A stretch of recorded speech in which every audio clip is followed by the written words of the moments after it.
Sebelumnya, Pater, mohon Pater memperkenalkan diri dulu kepada kami, agar supaya kami bisa lebih mengenal Pater. Baik, terima kasih Ibu Yulce. Terima kasih banyak. Selamat malam untuk semuanya, teman-teman, saudara dan saudariku, sahabat Tuhan Yesus yang tergabung dalam kelompok doa Love Praying Family. Terima kasih banyak atas kepercayaannya.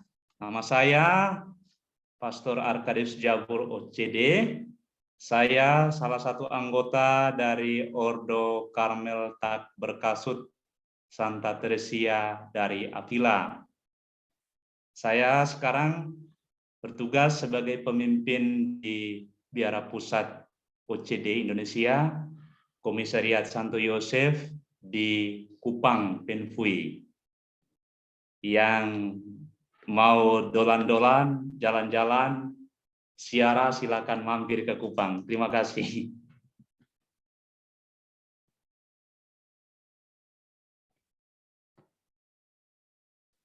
Bagaimana Ibu Yulce? Suaranya jelas? Pater. Jelas, Pater. Silakan dimulai. Baik, malam hari ini kita akan berbicara tentang tema yang cukup luas sekali. Ya, saya sendiri rasa-rasanya mengalami kesulitan kalau semua spiritualitas tentang Yohanes dari Salib ini dijelaskan dalam kurun waktu yang sesingkat-singkatnya ini mengalami kesulitan. Maka maafkanlah saya, pasti banyak hal yang dilewati. Saya sudah membagi teksnya, mungkin bisa dilihat, karena ada beberapa hal nanti yang kemungkinan besar tidak dijelaskan secara rinci. Baik, saudara dan saudariku, sahabat Tuhan Yesus yang terkasih, berbicara tentang spiritualitas Yohanes dari Salib atau spiritualitas Santo Yohanes dari Salib, saya membaginya di dalam 3 bagian utama. Mungkin bisa di share screen ya. Saya minta maaf untuk Ibu Yulce, bisa saya sudah kirim share screen-nya tadi. Halo? Minta tolong host akan bantu Pater. Iya.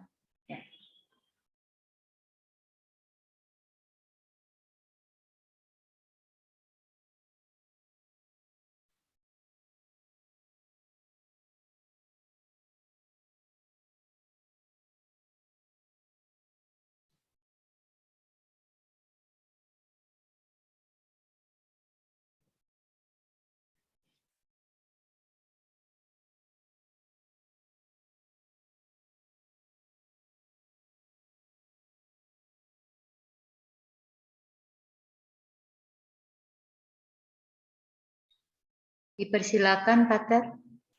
Oh, sudah ya? Ya, sudah, Pater. Oke. Saya punya ada. Saya cek dulu.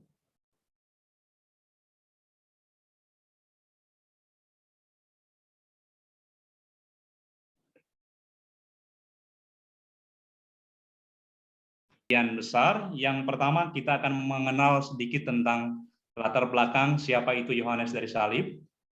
Kemudian yang kedua kita akan mengenal tulisan dan karya-karyanya, termasuk ajaran-ajarannya. Lalu yang ketiga kita melihat sedikit tentang spiritualitas salib yang sungguh-sungguh dihidupi dan dimaknai di dalam keseharian hidupnya sebagai seorang biarawan Karmel. Yang pertama kita melihat latar belakang kehidupan Yohanes dari Salib ketika ia lahir dalam lingkungan hidup bangsa Spanyol kala itu ya.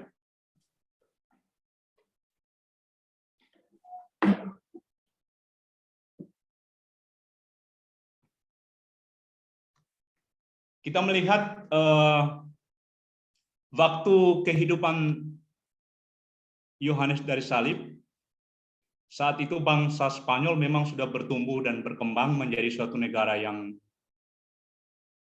baru, cukup maju, sudah mulai mapan kehidupannya, karena mereka, khususnya bangsa Spanyol, sudah mampu mengalahkan atau mampu mengusir para penjajah, khususnya orang-orang Moor atau orang-orang Islam yang pada saat itu menyerbu seluruh wilayah Spanyol.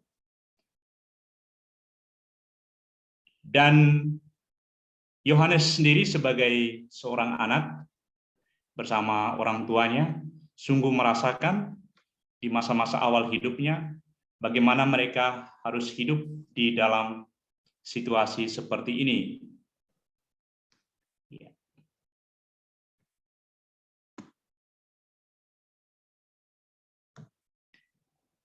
Yang berikut,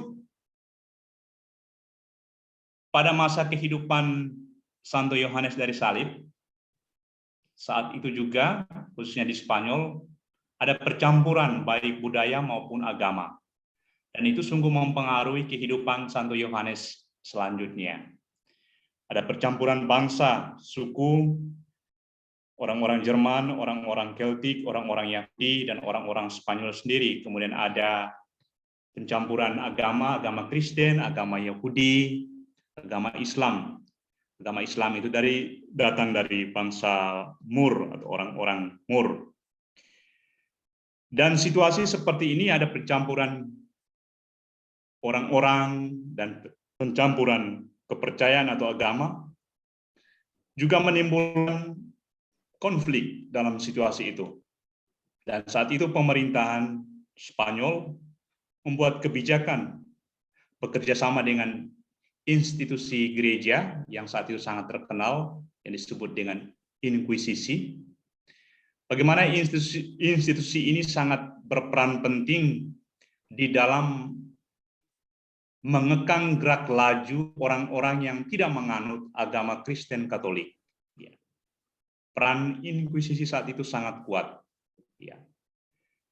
Dan Yohanes sebagai seorang pribadi yang hidup bersama kedua orang tuanya yang latar belakangnya berada dari dua suku besar, yaitu keturunan Yahudi dan keturunan Islam, sungguh-sungguh merasakan tekanan dari pengaruh Inkuisisi itu. Bayang-bayang kekacauan, bahkan juga bayang-bayang kebangkrutan di dalam usaha orang tuanya selalu muncul di dalam pikirannya, bahkan di dalam kehidupan keseharian mereka. Mereka hidup di dalam ketakutan, jangan-jangan nanti Inkuisisi mengetahui latar belakang ayahnya yang adalah keturunan Yahudi dan latar belakang ibunya yang adalah keturunan orang Islam atau dari bangsa Moor sendiri. Jadi ini sungguh menakutkan di dalam kehidupan keseharian mereka. Mereka istilahnya hidup di dalam tekanan, takut mau menyampaikan latar belakang hidup mereka secara terbuka di hadapan masyarakat di sekitarnya. Mengapa mereka melakukan itu? Karena memang Inkuisisi saat itu sangat keras. Mereka tidak segan-segannya jika diketahui bahwa orang yang ada di wilayah pemerintahan Spanyol adalah orang-orang Yahudi, apalagi tidak memeluk agama Katolik atau keturunan orang Islam yang adalah musuh utama orang Spanyol, maka usaha mereka pasti akan segera bangkrut, harta kekayaan mereka pasti akan segera dirampas. Karena memang ada kekuatan Inkuisisi yang mempengaruhi mereka. Itulah latar belakang kehidupan Yohanes kala itu. Kita melihat yang berikutnya, periode atau masa selanjutnya, masa kanak-kanak Yohanes dari Salib. Kita melihat dia lahir di Fontiveros, Spanyol, 2 mil dari Avila. Saudara-saudariku yang sudah ke Avila pasti tahu tempat itu, saya sendiri belum ke sana. Dan diperkirakan dia lahir tanggal 20 Juni. Ini kira-kira saja. Sehingga ia diberi nama Yohanes untuk mengenangkan pesta Yohanes Pembaptis yang selalu gereja rayakan setiap tanggal 24 Juni. Kemudian masa kecil, sebagaimana saya jelaskan tadi, pada awal tadi, bahwa tidak menyenangkan bagi Yohanes. Ia hidup di dalam keterkungkungan, tekanan, pengaruh-pengaruh, situasi, perbedaan agama, perbedaan budaya dari orang-orang yang ada di sekitarnya. Hidup di dalam tekanan itu yang senantiasa mewarnai kehidupan Yohanes di masa kecilnya. Orang tuanya berasal dari dua kelompok yang berbeda. Ayahnya tadi dikatakan sebagai keturunan Yahudi dan ibunya adalah keturunan Islam atau keturunan bangsa Mur. Kehidupan rumah tangga mereka pada awalnya orang tuanya atau ayahnya Gonzalo de Yepes adalah pedagang kaya, pedagang tekstil di kota Toledo, dan ibunya Catalina Alvarez, penenun di Fonteveros, Madrid. Mereka awalnya baik, tetapi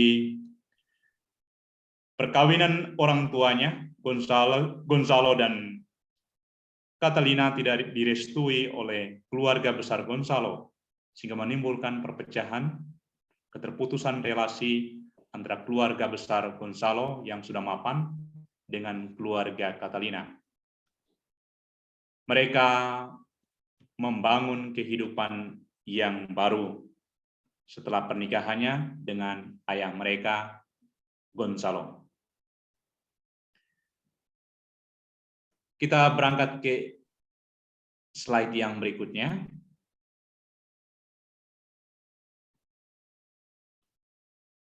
Dalam situasi seperti itu, lagi-lagi usaha mereka dan lain sebagainya, kehidupan keluarga, senantiasa dirundung oleh pengaruh inkuisisi yang begitu kuat. Pergerakan sosial mereka, usaha dan pendidikan, atau singkatnya, gerak-gerik hidup mereka selalu dimata-matai oleh inkuisisi. Dan di lain sisi, perkawinan antara Gonzalo dan Catalina yang tidak direstui oleh orang tua mereka dengan alasan bahwa Catalina berasal dari keturunan bangsa Mur, orang Islam yang adalah musuh bangsa Spanyol, juga menjadi alasan bagi keluarga besar Gonzalo untuk tidak merestui pernikahan mereka. Karena kalau hal ini diketahui secara umum, secara publik, tentu saja akan membahayakan kelangsungan usaha dari keluarga besar Gonzalo. Saat itu, kalau itu diketahui secara umum, maka inkuisisi akan berperan aktif, mengambil, merampas seluruh harta benda mereka, dan bahkan bisa berakhir dengan kematian kalau tidak mengikuti ajaran-ajaran gereja. Lalu menghadapi situasi seperti itu, Gonzalo tetap menyatukan tekadnya untuk menjalin relasi pernikahan dengan Catalina, sekalipun tidak direstui oleh keluarga besar Gonzalo. Peristiwa inilah yang menjadi peristiwa salib, awal salib dari kehidupan keluarga ini. Gonzalo yang relatif dari keluarga terpandang, keluarga mapan, harus berpisah dan mulai menjalani hidup yang baru bersama Catalina. Mereka berjuang menenun, menjual hasil tenunan, berjuang sungguh-sungguh untuk mendapatkan uang agar bisa bertahan hidup, membiayai ketiga anak mereka, Francisco, kemudian Luis dan Yohanes dari salib. Lagi-lagi perjalanan Yohanes dari salib diwarnai oleh peristiwa-peristiwa salib. Di usia 5 tahun ayahnya meninggal karena wabah. Kala itu di Spanyol ada wabah penyakit yang mungkin kalau disandingkan yang saat ini seperti situasi virus corona. Dalam situasi seperti itu, lagi-lagi keluarga Gonzalo tidak menerima kehadiran Catalina bersama ketiga anaknya. sekalipun ayah mereka telah meninggal dunia. Catalina berjuang sebagai seorang perempuan single parents, pindah menuju ke Medina del Campo, itu satu daerah di Spanyol, di mana tempat ini cukup strategis untuk memulai usaha baru, terutama menjual hasil tenunannya tadi ya. Di tempat ini bisa dipasarkan sehingga Catalina bisa menghidupi ketiga anaknya. Namun lagi-lagi peristiwa salib dialami oleh keluarga ini. Catalina harus meninggalkan anaknya, Luis, yang meninggal dunia pada usia 8 tahun. Yang meninggal dunia pada saat Yohanes dari salib berusia 8 tahun. Kemudian Yohanes merasa iba melihat perjuangan ibunya. Ia tidak tega meninggalkan ibunya berjuang sendiri, maka pada usia 12 tahun, saat itu juga Yohanes kecil berniat membantu ibunya. Dan atas bantuan seorang yang bernama Don Alonso, yaitu pemilik rumah sakit Hospital de la Concepción, ia diperkenankan untuk bekerja di rumah sakit, melayani pasien-pasien yang saat itu menderita penyakit menular. Dan Yohanes pun menderita penyakit itu, dan syukurlah ia bisa selamat dari bahaya penyakit menular itu.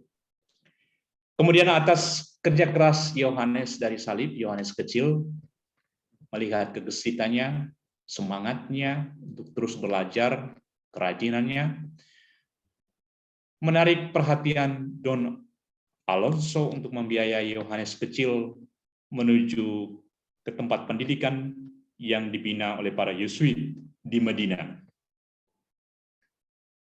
Ketika dibina di sana, Yohanes mulai menekuni bidang studinya, dan di lembaga Yesuit ini Yohanes mulai tumbuh benih-benih panggilan untuk menjadi seorang imam.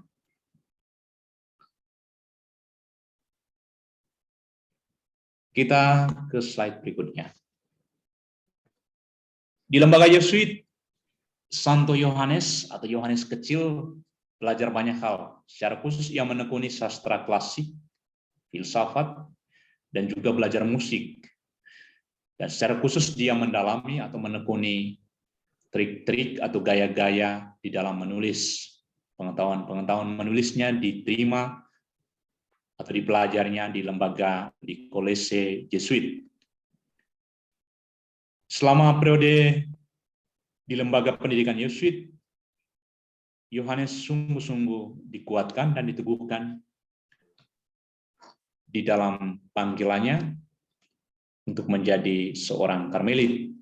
Karena itu dengan penuh sukacita, ia melamar dirinya di biara Santa Ana di Medina del Campo, Spanyol.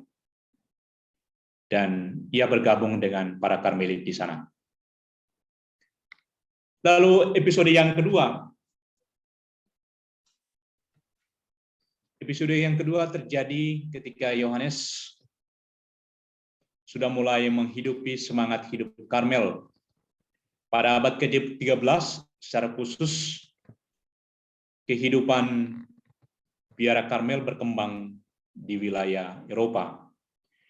Karmelit sebagai bagian dari sebuah gerakan dalam perkembangan ajaran Kristiani terjadi pada awal abad ke-13 setelah pasca Perang Salib pada abad ke-12.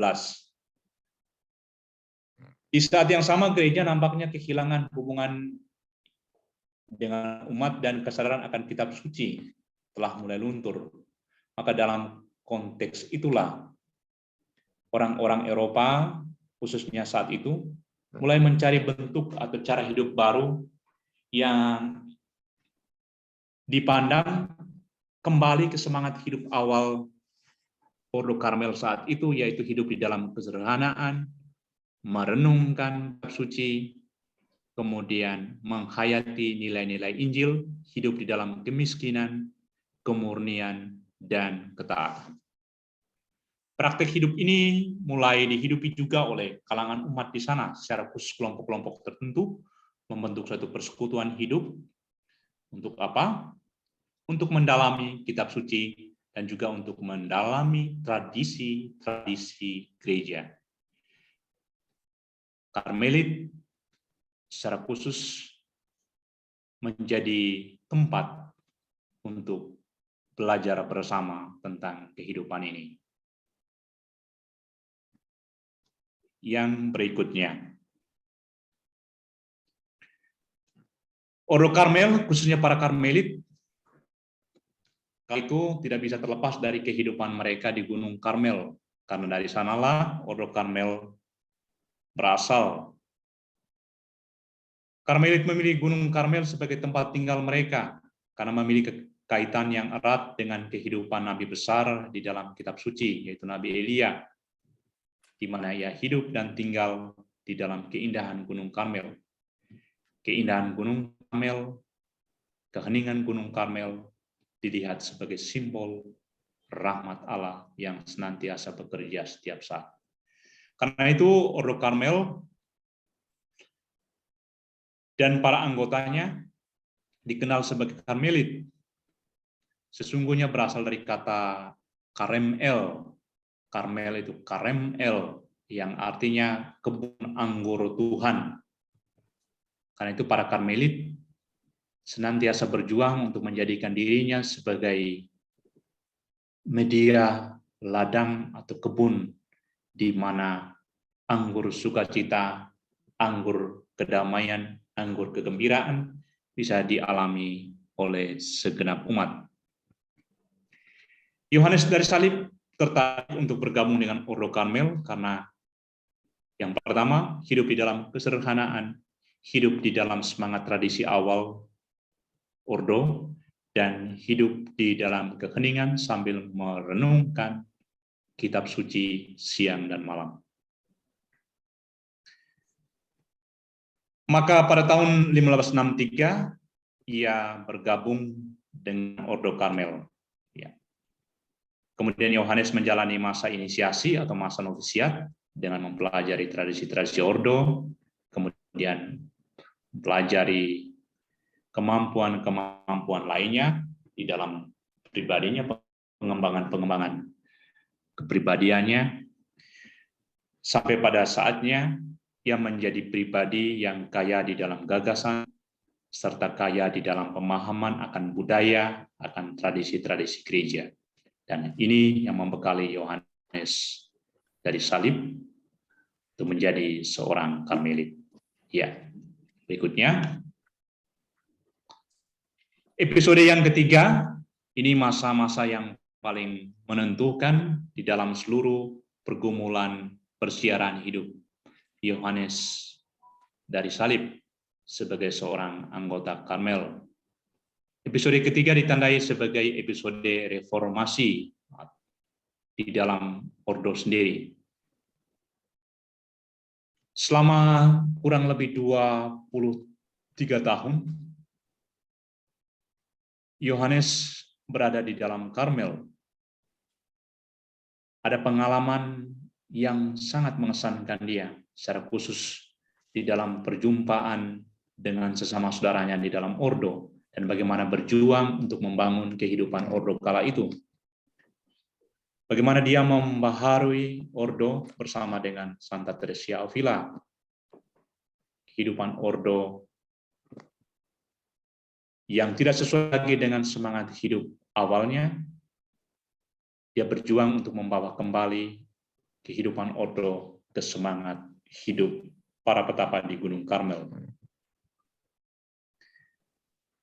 Yohanes memulai sebuah cara hidup baru pada tanggal 28 November 1568 di Durello, di sebuah biara di Durello, sebuah desa kecil antara Avila dan Salamanca. Pada hari itu menjadi hari istimewa bagi Yohanes dari Salib bersama teman-temannya, di mana pada saat itu menjadi saat spesial mereka mengenakan jubah yang kasar, kemudian berjanji untuk menjalani kehidupan seorang Karmelit yang sejati, hidup di dalam semangat doa, hidup di dalam semangat kasih persaudaraan, hidup di dalam semangat pelayanan, dan diterangi dengan semangat Injili, hidup miskin, murni, dan taat. Dan masa ini sungguh-sungguh menjadi masa istimewa. Dan pengalaman Yohanes dari Salib ini, ketika saya membaca teks ini, saya mengingat kembali masa di mana saya juga mengalami hal seperti ini, masa inisiasi. Angkatan saya itu terjadi pada tanggal 19 Maret 2005.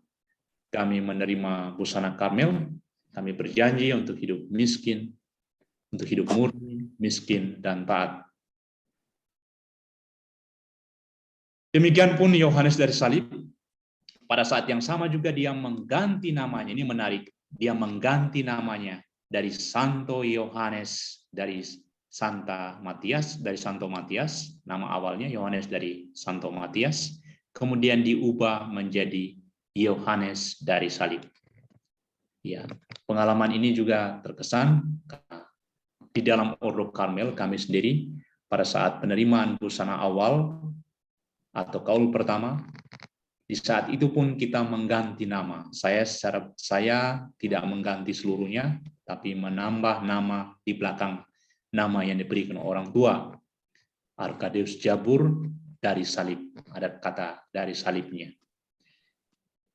Nah, pengalaman saya dan apa yang diungkapkan, peristiwa yang diungkapkan oleh Yohanes sendiri dalam tulisan ini, sebenarnya mengingatkan saya secara pribadi bagaimana pergantian nama itu, label dari salib itu, sebenarnya bukan hanya sekedar label, tetapi itu menjadi tanda kesetiaan, tanggung jawab, dan juga kesatuan yang utuh dengan salib Kristus. Ya. Maka Yohanes dari Salib, karena dia sudah setia, mengikrarkan janji setianya untuk hidup murni, miskin, dan taat, dan senantiasa memandang salib Kristus, akhirnya dia pun mengalami salib di dalam kehidupannya sebagai anggota Ordo Karmel. Tepatnya pada tahun 1577, peristiwa yang sungguh-sungguh di luar dari kemampuannya. Reformasi di dalam Ordo mulai digaungkan. Dan dia sendiri adalah pribadi yang memprakarsai pembaharuan itu. Kehidupan Ordo yang semulanya sangat longgar, di dalam semangat doa, di dalam semangat kasih persaudaraan, di dalam semangat pelayanan, sudah mulai luntur, kembali digaungkan untuk mengikuti jejak para petapa di Gunung Karmel.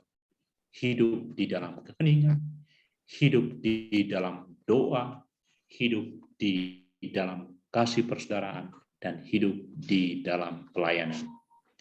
Namun apa yang terjadi? Reformasi yang digaungkan oleh Yohanes dari Salib bersama Santa Teresia Avila ternyata menuai kontroversi dan kecurigaan dari sesama saudaranya. Semula pimpinan umum di Roma mendukung usaha pembaruan itu, tapi kemudian menerapkan larangan-larangan. Ya, ini menyedihkan. Inilah salib bagi Yohanes dari Salib. Salah satunya adalah membatasi jumlah biara yang menjalankan hidup yang baru atau hidup yang diperbaharui. Ya. Komunitas-komunitas itu dilarang, secara khusus komunitas di Andalusia dibatasi. Alasannya mengapa dilarang? Karena pemimpin melihat ada pengalaman yang telah terjadi mungkin di komunitas lain atau ordo lain, bahwa orang-orang yang melakukan pembaharuan itu belum memiliki kematangan di dalam dirinya, sehingga pembaharuan itu tidak melahirkan sesuatu yang baik, tetapi malah melahirkan perpecahan.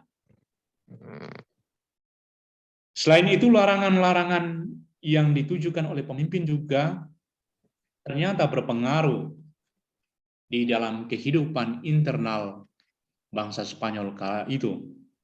Raja Philip II justru tidak mengindahkan larangan-larangan yang dikeluarkan baik dari Paus maupun dari Ordo yang berada di wilayah kekuasaannya di Spanyol. Karena itu ada kontroversi di sini. Di satu sisi pemimpin Ordo mau melakukan pembaharuan, tapi di sisi lain melakukan larangan, dan larangan-larangan itu justru ditantang oleh pemimpin setempat, otoritas wilayah, yaitu Raja Philip II di Spanyol kala itu. Kita lanjut ke slide berikutnya. Mengapa Raja Philip II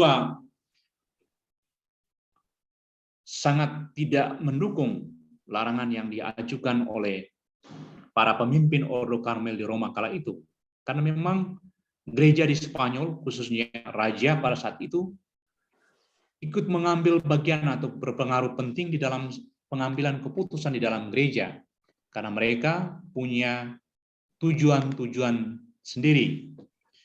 Gereja kala itu begitu kuat, dan mereka berjuang agar kekuatan gereja itu bisa dikendalikan oleh mereka, sehingga raja pun dengan luasa bisa melakukan kegiatan-kegiatan apapun tanpa adanya pertentangan dan perlawanan dari pihak gereja. Akibat campur tangan dari Raja Philip di Spanyol, juga larangan dari pimpinan di Roma, maka terjadilah kesalahpahaman di antara para Karmelit, di antara para anggotanya, dan juga di antara para pemimpinnya, baik pemimpin di Spanyol maupun pemimpin Ordo Karmel di Roma kala itu. Secara khusus, para biarawan yang tidak bergabung dengan reformasi merasa terancam oleh perkembangan yang terjadi. Ya, terancam dengan pembaharuan, semangat pembaharuan Yohanes dari Salib itu begitu gencarnya, ya, bersama Santa Teresa. Dan Ordo di Roma, khususnya John Rossi, merasa diremehkan, ya, seolah-olah dia dicuekin.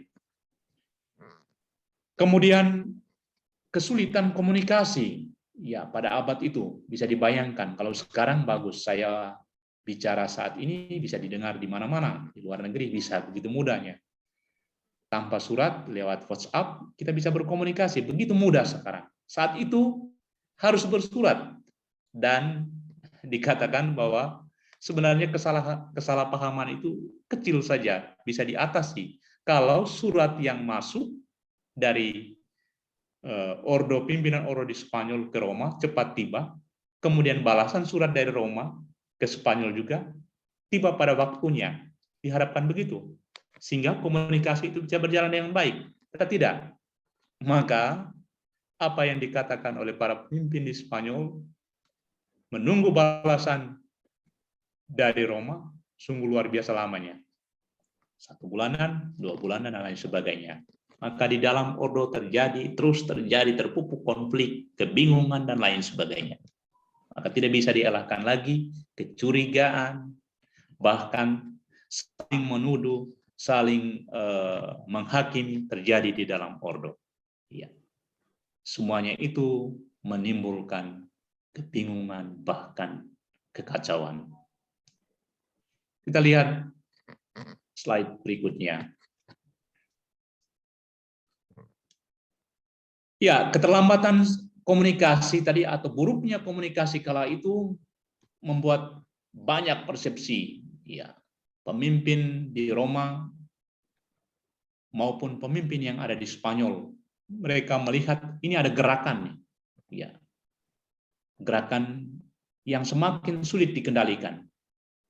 Bahkan mereka mulai menuduh bahwa ada orang-orang yang sulit diatur. Siapa orang-orang yang sulit diatur itu? Ya, pemimpin mulai curiga, mencari tahu siapa ini. Ya. Nah, disitulah mereka melihat, mendengar bahwa oh ternyata Yohanes dari Saliblah yang menjadi kelompok yang kurang patuh ini, atau kelompok yang membuat kekisruan ini adalah kelompoknya Yohanes dari Salib yang melakukan pembaharuan di dalam ordo. Yohanes dituduh sebagai pemberontak dalam ordo, kemudian Yohanes menjadi fokus kritik dan cemoohan dari anggota-anggota komunitas, bahkan juga dari pemimpin, baik yang ada di Spanyol maupun di Roma kala itu. Lagi-lagi, ini menjadi salib yang terberat bagi Yohanes. Dia tidak bisa memungkiri semuanya sudah berjalan, tapi ia tetap teguh dan tetap berharap bahwa pembaharuan yang sedang dihidupi, sedang dijalani bersama Santa Teresa Avila adalah pembaharuan ordo, agar ordo tetap berjalan di dalam gerak roh dan kebenaran Allah. Kita lanjut.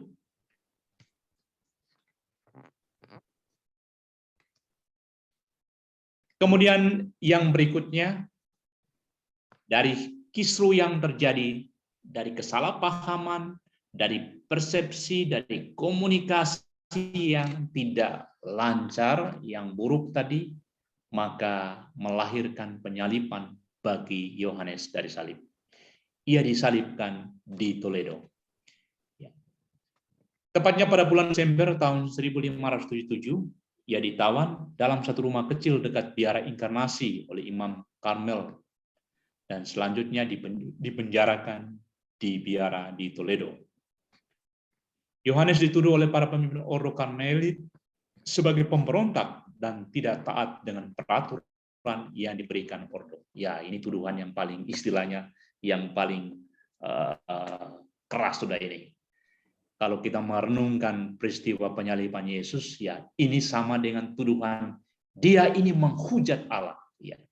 Kalau menghujat Allah berarti imbalannya adalah apa? Harus dirajam, harus dilempari dengan batu. Itu adalah balasannya. Dan tuduhan yang sama juga ini dilakukan terhadap Yohanes dari Salib, bahwa dia adalah pribadi yang memberontak terhadap peraturan yang diberikan Ordo. Ya, pemberontak, maka balasannya adalah penyaliban, ya, dipenjarakan. Dia dipenjarakan dengan hukuman peraturan Ordo kala itu, yaitu dicambuk, kemudian dikurung di dalam selnya. Ya.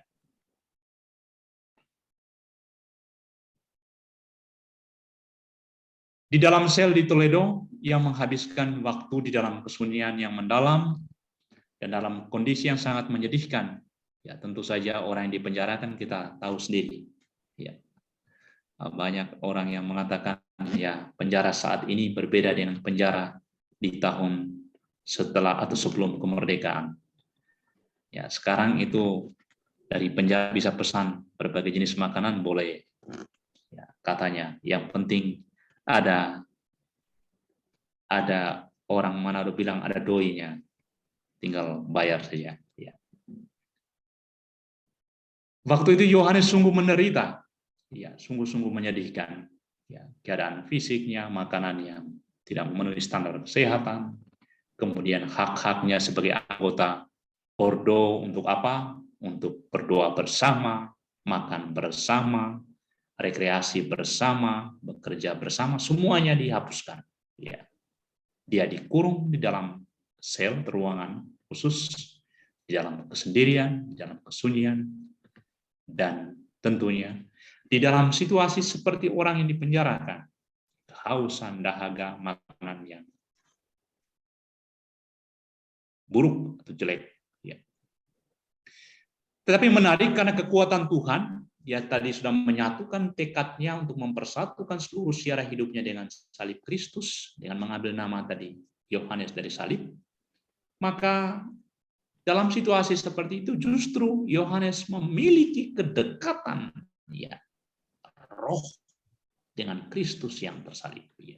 Dalam situasi dia dikukung, dia dipenjarakan, dia dibatasi kebebasannya, dia dibatasi atau dicabut haknya, justru dalam situasi seperti itu dia mengalami kasih Tuhan, kedekatan yang luar biasa dengan Tuhan. Dan di dalam kedekatan yang luar biasa dengan Tuhan, satu hal lagi yang sungguh-sungguh luar biasa dalam hidupnya, bakat-bakatnya kembali ditumbuhkan. Ya. bakatnya sebagai penyair, ya, yang menciptakan puisi-puisi yang menarik, yang bagus, yang mendalam maknanya. Semuanya justru timbul dan muncul saat itu. Bakatnya untuk menulis hal-hal yang begitu dalam maknanya, ajaran-ajaran teologi, ajaran-ajaran spiritual, justru muncul ketika dia dikukung, ya, dibelenggu, dipenjarakan. Ya. Dan satu peristiwa yang menarik, dan itu dilihat sebagai suatu mujizat besar, Yohanes akhirnya bisa bebas dari penjara itu. Ketika Yohanes bisa keluar dari penjara, dan peristiwa keluarnya Yohanes dari penjara itu diyakini di dalam beberapa tulisannya, surat-suratnya, berkat bantuan doa Bunda Santa Praha Maria dari Gunung Karmel. Ya. Bunda Maria lah yang membebaskan dia. Dengan cara apa? Membuat para penjaga tertidur lelap sekali. Dan saat itulah Yohanes bisa keluar dari ruangan di mana ia diasingkan. Inilah peristiwa kebangkitan spiritual, ya, kebangkitan di dalam peristiwa kematian Yohanes. Karena apa? Karena runtutan, deraan, penderitaan salib yang dipikirnya.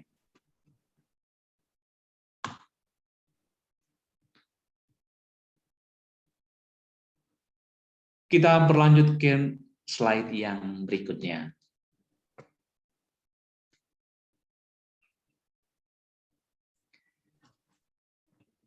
Peristiwa salib yang dialami di Toledo, di Biara Toledo, juga dialami di akhir hidupnya.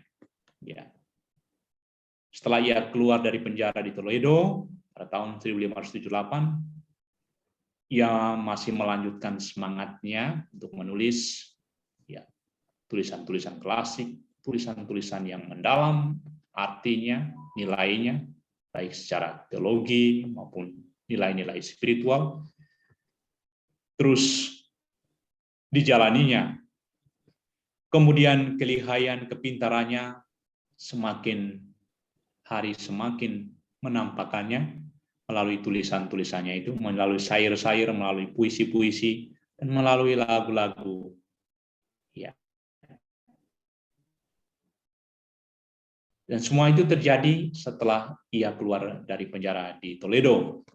Singkatnya, rahmat Allah itu bekerja di dalam dirinya, memberikan dia kemampuan-kemampuan yang menurut kesadarannya dia sendiri, ini sungguh luar biasa. Roh Tuhan, kekuatan Tuhan, rahmat Tuhan itu sungguh-sungguh bekerja, daya-daya ilahi sungguh-sungguh menggerakkan jiwa dan raganya. Namun lagi-lagi setelah dia mengalami itu, sebentar saja, kita akan melihat bahwa di saat-saat akhir hidupnya justru ia disalibkan oleh orang-orang yang dekat dengan dia, yaitu orang-orang sekomunitasnya, orang-orang dari saudara-saudara Ordo Karmel Berkasih sendiri. Kita lihat di slide berikutnya.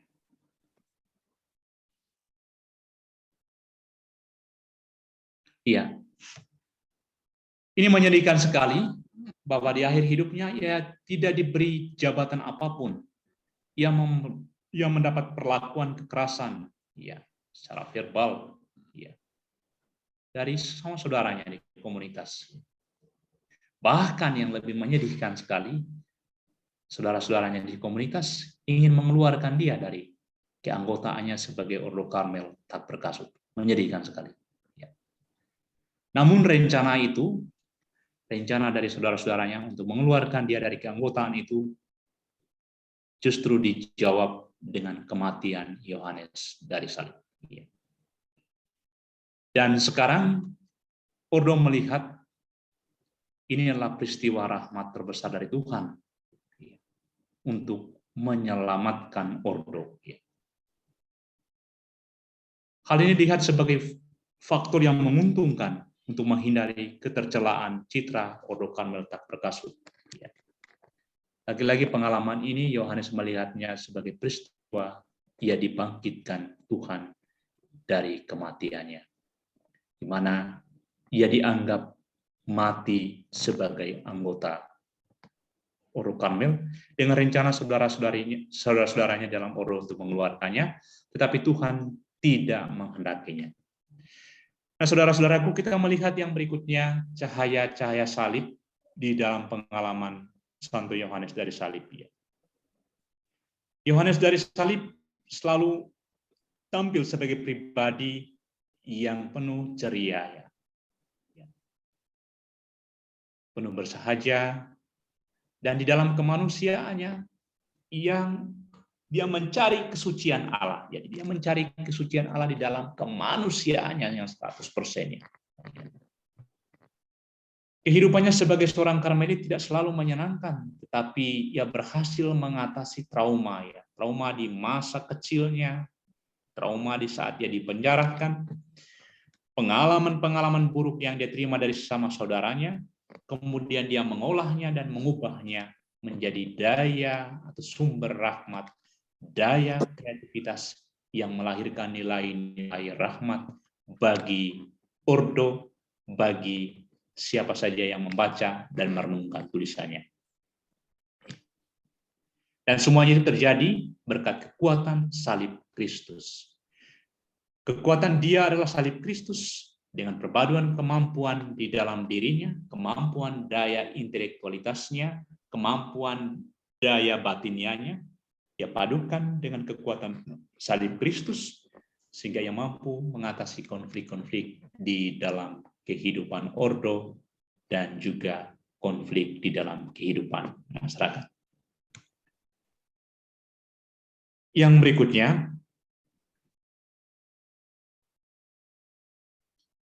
ia melakukan semuanya itu karena ia terkesan dengan kata Santo Paulus yang mengingatkan kita semuanya. Saya lupa teksnya, tapi Paulus pernah mengingatkan bahwa hendaknya kita bermegah di dalam salib Kristus. Kata-kata inilah yang meneguhkan Yohanes dari salib, sehingga seluruh perjuangan hidupnya ia satukan dengan salib Kristus. Ia bermegah di dalam kemegahan salib Kristus. Yang ia bermegah di dalam penderitaan bersama Kristus. Next, yang berikutnya. Ya, Yohanes dari salib meninggal. Ini seperti biasa, kita bisa baca sendiri, 14 Desember 1591 di Ubeda.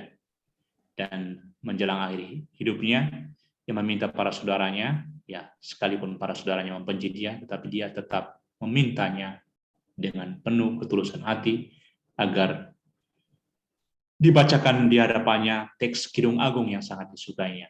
Ya, ke dalam tanganmu ya Tuhan, kuserahkan rohku.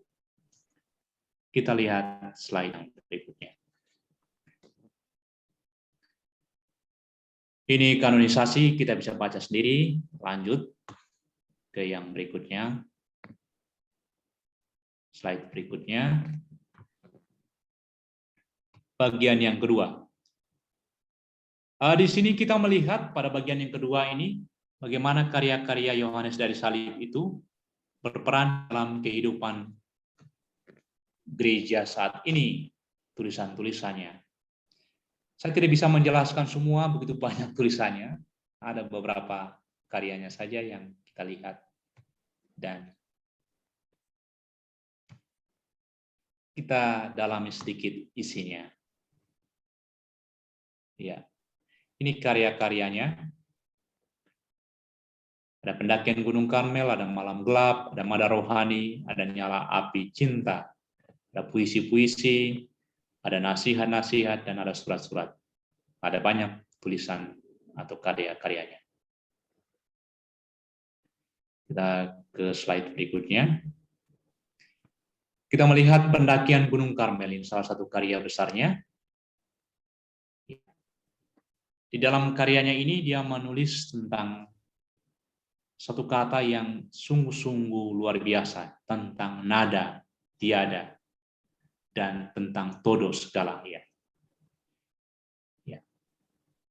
Dua kata ini sangat penting karena menurut Yohanes, seseorang yang mau mencapai kesempurnaan, dia harus melewati nada atau ketiadaan atau kekosongan. Ya. Seseorang yang mau mencapai persekutuan dengan Tuhan, dia harus mengalami ketiadaan, kekosongan, kehampaan, kelepasan. Ya. Hanya dengan itu, dengan melepas segala-galanya, mengalami todo segalanya, kelepasan, maka kita bisa sampai kepada persekutuan dengan Tuhan. Itu buku pendakian Gunung Karmel. Yang berikutnya, Malam Gelap. Ya, ini juga karya besar dari Yohanes dari Salib. Ya, dalam buku ini sangat menarik, menguraikan tentang gerak rahmat Allah. Ya. Di sini berbicara tentang bagaimana rahmat Allah bekerja di dalam diri kita. Atau Yohanes mengartikan sebagai pemurnian pasif, berkaitan dengan kehendak Tuhan atau rahmat Allah yang bekerja di dalam diri manusia. Manusia menerimanya, dan proses menerima dari manusia itulah yang disebut sebagai iman. Ya. Dalam ajaran Gereja Katolik, tanggapan atau proses penerimaan kita atas rahmat Allah, atas sapaan Allah, atas panggilan Allah, atau proses dialog Allah menyapa kita dan kita menjawab dialog Tuhan, itulah iman. Dan di sini melalui Malam Gelap, buku Malam Gelap ini, Yohanes sebenarnya mau menguraikan kepada kita sekalian akan pentingnya karya Allah, rahmat Allah di dalam hidup. Dijelaskan dalam konteks buku Malam Gelap bahwa manusia ada hubungan manusia dengan Tuhan. Ya, tanda atau hubungan relasi itu dinyatakan sebagai berikut. Ya. Orang yang mengalami relasi dengan Tuhan, maka yang pertama, dia tidak ada rasa kebahagiaan dalam segala aspek kehidupannya.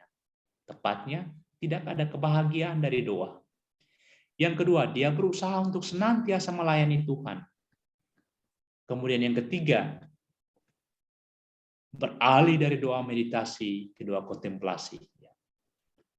Menarik ini, di dalam buku Malam Gelap ini sebenarnya mau mengungkapkan kepada kita, kalau doa-doa kita terlalu asik di dalam doa, ya, dan kita merasa bahwa saya bahagia sekarang, saya doa ini saya bahagia, dan kita melalaikan karya baik kita kepada orang lain, menelantarkan orang lain dan lain sebagainya, tidak peduli dengan lingkungan sekitar kita. Justru itu menurut Yohanes dari Salib perlu diperhatikan. Ya, kita sesungguhnya belum mencapai kesatuan dengan Tuhan. Ya. Justru apa? Kita diminta untuk tidak tinggal di dalam kemapanan itu. Dia katakan tidak ada rasa kebahagiaan dalam segala aspek kehidupan. Tepatnya tidak ada kebahagiaan dari doa. Ya.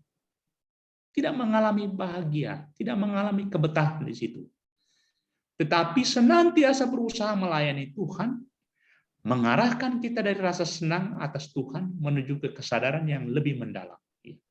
Terkadang sering kita berdoa, ya, wah doa novena, atau wah doa koronka, wah ini saya sudah dekat dengan Tuhan, saya rasa damai sekali, nyaman sekali ini. Ya. Tetapi kita melupakan apa? Melupakan usaha untuk melayani Tuhan. Melayani Tuhan dalam arti apa? Melayani Tuhan yang hadir di dalam sesama. Itu penting sekali. Karena kalau kita lupa melayani Tuhan yang hadir di dalam sesama, yang hadir di dalam alam sekitarnya, yang hadir di dalam diri kita sendiri, wah, itu ada misling berarti di situ di dalam doa kita. Lalu yang berikut, dalam buku Malam Gelap juga Yohanes menjelaskan doa kita yang awalnya selalu meditasi saja, tapi beralih kepada doa kontemplasi, yaitu rahmat Tuhan yang terjadi dalam diri kita. Lalu yang ketiga, kita melihat relasi spiritualitasnya, pengaruh spiritualitas Santa Teresia dari Yesus atau Santa Teresia dari Avila, dan keakraban atau kesatuan pribadi, kesatuan roh Yohanes dari salib dengan salib Kristus sendiri.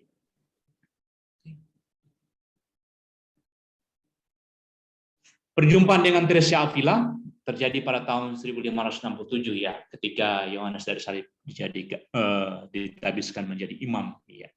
Awalnya Yohanes dari salib dia ingin berpindah menuju ke satu ordo yang namanya Carthusian, ordo yang cukup keras, ordo kontemplatif. Namun berkat penjelasan atau perjumpaan dengan Santa Teresia Avila, dia mengurungkan niatnya untuk bergabung dengan ordo tersebut, dan dia menerima tawaran dari Santa Teresia Avila untuk membaharui ordo Karmel.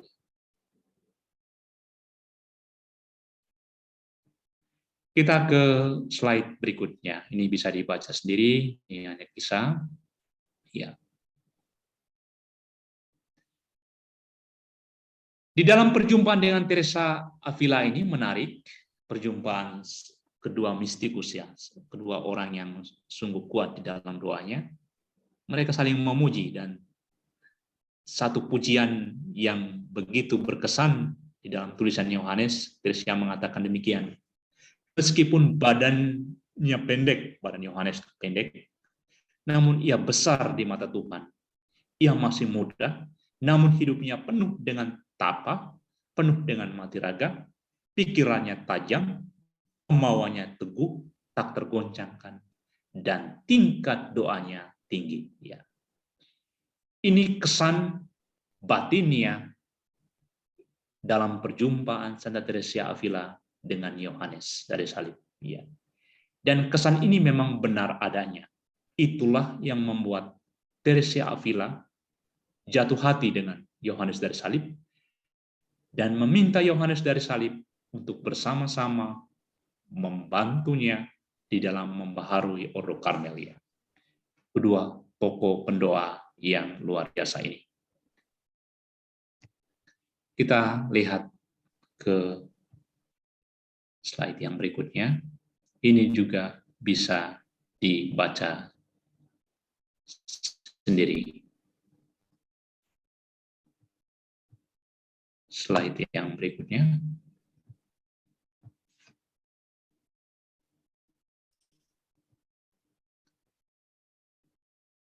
Ya, perjumpaan kedua tokoh ini juga karena memiliki keinginan yang satu dan sama, yaitu mau membaharui ordo dengan semangat apa? Dengan semangat cinta kasih, keteguhan, kerendahan hati, ya, melampaui segala aturan-aturan ordo ya. Ya, perlu ditanamkan itu. Semangat cinta kasih, semangat doa, semangat pelayanan dengan kerendahan hati. Ya. Dan Teresa Avila sendiri mengingatkan di dalam ordo yang dibaharuinya agar menciptakan suatu lingkungan ordo yang membuat semua anggotanya sungguh-sungguh nyaman. Ya. Kehidupan komunitasnya bisa dibangun dengan baik, kehidupan persaudaraannya bisa hidup, kemudian kehidupan semangat doa, keheningan dijaga dengan baik oleh anggota-anggotanya. Itulah yang diharapkan oleh Santa Teresia Avila di dalam pembaharuannya, dan ia memilih seorang yang tepat, yaitu Yohanes dari salib, dan dengan kemampuan-kemampuan dasarianya tidak diragukan lagi. Kita ke slide yang berikutnya. Ini masih yang slide yang lama, tadi saya ada kirim yang baru, bagi kita langsung, ini sudah. Mala Rohani, ini. Kita ke slide yang berikutnya.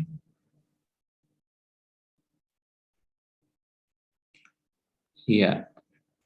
Nyala api cinta ini juga bisa dicek sendiri. Oke. Oh ya, baik. Ini yang berikutnya, nyala api cinta, the living flame of love. Ini berisi puisi-puisi, ya, yang sebenarnya dituliskan untuk seorang awam, ya, cukup dekat dengan Yohanes dari salib.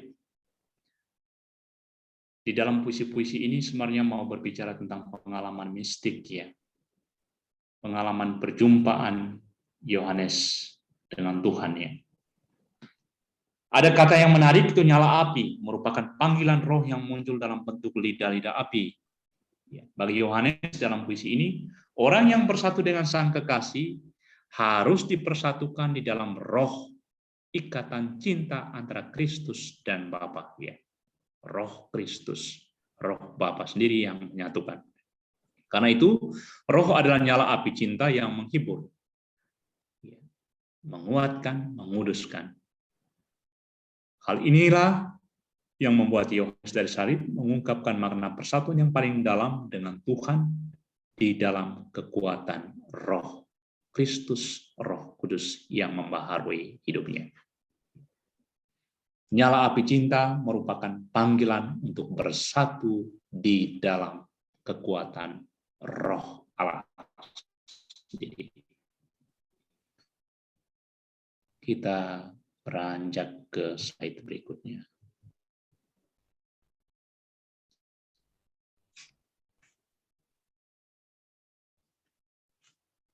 Kita melihat kekuatan salib di dalam hidup Yohanes, dan salib Kristus menjadi andalan di dalam seluruh panggilan hidupnya sebagai seorang Karmelit. Hidup Santo Yohanes dari salib nampak jelas dalam kepemilihan namanya dari salib. Salib berhubungan erat dengan kekuatan hidupnya, kemudian permasalahan-permasalahan hidup yang dialaminya, kegelapan, beban berat hidup yang diterimanya. Namun, Santo Yohanes dari salib tetap bertahan menghadapi semua penderitaan berkat kekuatan dan persatuan yang utuh dengan salib Kristus. Yohanes sungguh percaya, sungguh kuat dan teguh di dalam merenungkan, memaknai, dan mewujud nyatakan salib Kristus di dalam peristiwa hidupnya. Karena itu, Allah tak segan-segan dipandangnya sebagai saudara, sebagai kekasih, sebagai bapa, sebagai ibu, dan juga sebagai sahabat di dalam seluruh karya tulisannya. Pandangan seperti inilah yang mau mengungkapkan kedekatan, intimasi, persatuan yang utuh antara Yohanes dari salib dengan Kristus yang diimaninya. Inilah kekuatan, inilah andalan di dalam persiaran Yohanes dari salib. Mengapa itu terjadi? Karena memang dia sudah mengalami salib. Pengalaman-pengalaman salib. Latar belakang kehidupan orang tuanya. Ayahnya adalah seorang Yahudi, ibunya adalah seorang Muslim. Kedua kelompok sosial ini bersatu. Ini salib-salib awal di dalam hidupnya. Masa kecil, ayahnya meninggal ketika ia berusia 5 tahun. Ia hidup sebagai anak yatim. Usia 8 tahun ia harus kehilangan kakak yang dikasihinya, disayanginya, yaitu Louis. Kemudian hidup di dalam kemiskinan bersama ibunya. Pindah tempat tinggal berkali-kali dengan orang tua dan ayahnya dan dengan ibunya. Bekerja di rumah sakit dan menderita sakit. Dituduh sebagai pemberontak dalam ordo. Dipenjarakan di dalam ordo. Kemudian bahkan hampir kehilangan identitasnya sebagai anggota ordo.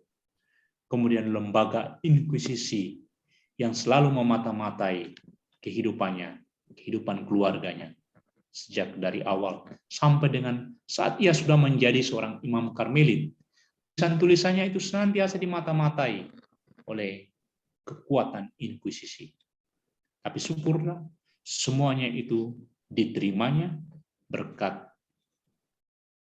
Yohanes sendiri dengan kemampuan intelektualnya, mampu memadukan kekuatan salib Kristus dengan kekuatan salib yang dialami di dalam hidup.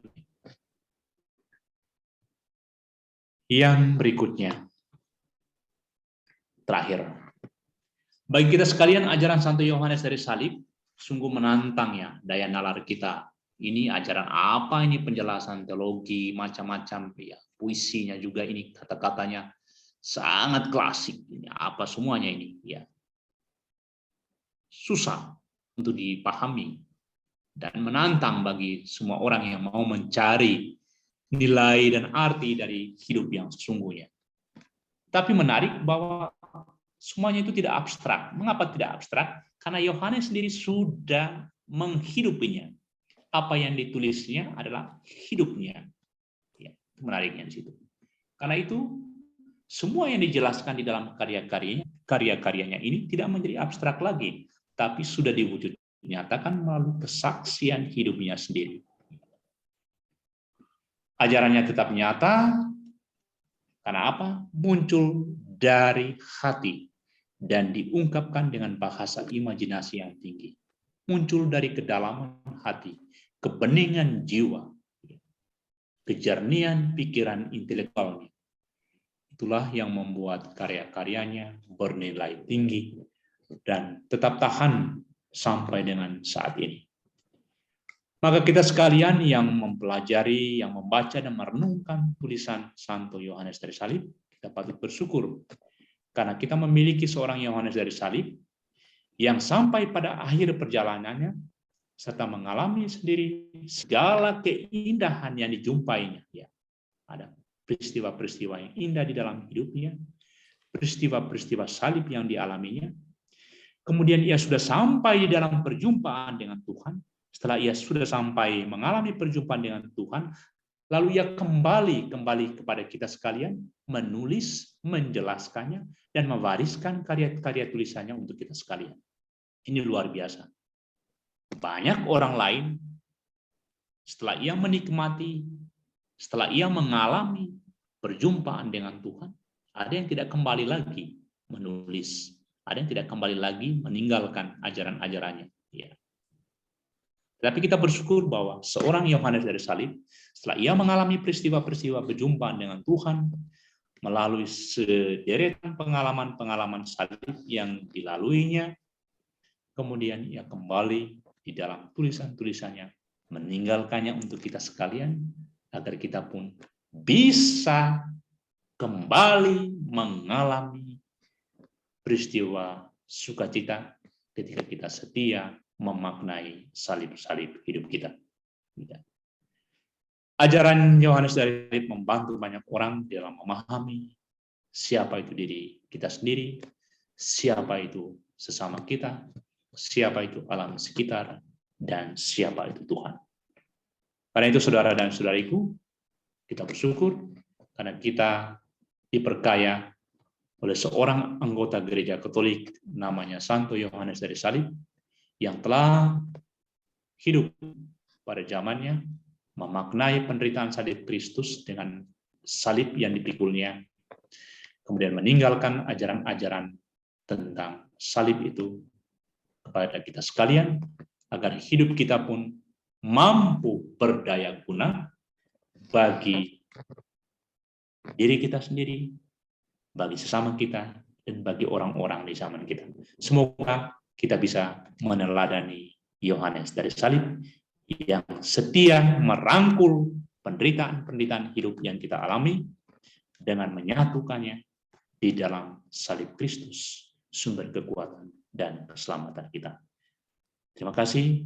Sekian. Salve.